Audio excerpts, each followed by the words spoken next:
Cancer প্রতিরোধে সহায়ক টক আতা ফলের চাষ হচ্ছে পার্বত্য জেলা রাঙামাটিতে। দেশে উৎপাদিত না হয় এই ফল বরাবরই ছিল আমদানি নির্ভর। তবে সম্প্রতি গবেষণার অংশ হিসেবে চারা রোপণ শেষে ফল আশার আলো দেখাচ্ছে রাইখালী কৃষি গবেষণা ইনস্টিটিউট। জিয়াউল হকের রিপোর্ট।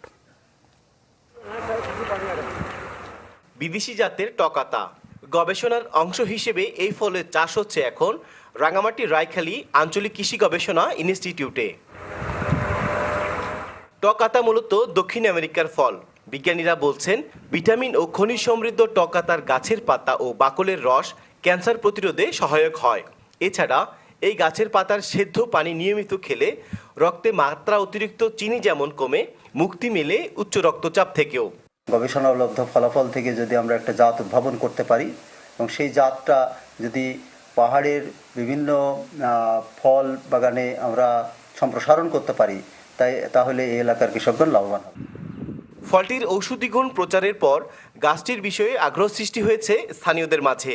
তাই অনেকেই গাছের বাকল ও পাতা সংগ্রহের পর করছেন ব্যবহারও। এই ফলটা সম্পর্কে জানার পর নিজেরাই আসলে আগ্রহী হয়ে ছুটে এসেছি ফলটি দেখার জন্য। কিছু চারা নিয়েছি, যেমন কাজু, টক আতা, আরও অন্যান্য ফল ফলাদিতে চারা নিয়ে গেছি। এখানকার যে ফল গাছগুলো আছে পাতা এবং বাকল মানুষজন নিয়ে যাচ্ছে। বলা হয় তাকে যে ক্যান্সার প্রতিরোধী হিসেবে খুবই ভালো কাজ করে, এটার পাতাও খুব ভালো কাজ করে। তবে আরও গবেষণা বা প্রয়োজনীয় স্বীকৃতির পরেই ফলটির ঔষধি গুণ প্রচারের উপর গুরুত্ব দিচ্ছেন চিকিৎসকরা। আর কৃষি বিভাগ বলছে গবেষণা পুরোপুরি সফলতা পেলে এই ফল চাষে খুলবে নতুন সম্ভাবনার দুয়ার।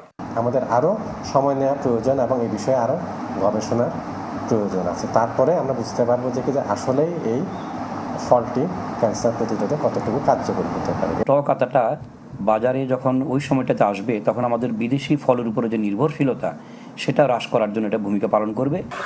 টক আতা ছাড়াও আরও 20টি নতুন ফল ও সবজির জাত উদ্ভাবনের কথা জানিয়েছেন রাইখালী কৃষি গবেষণা কেন্দ্রের কর্মকর্তারা।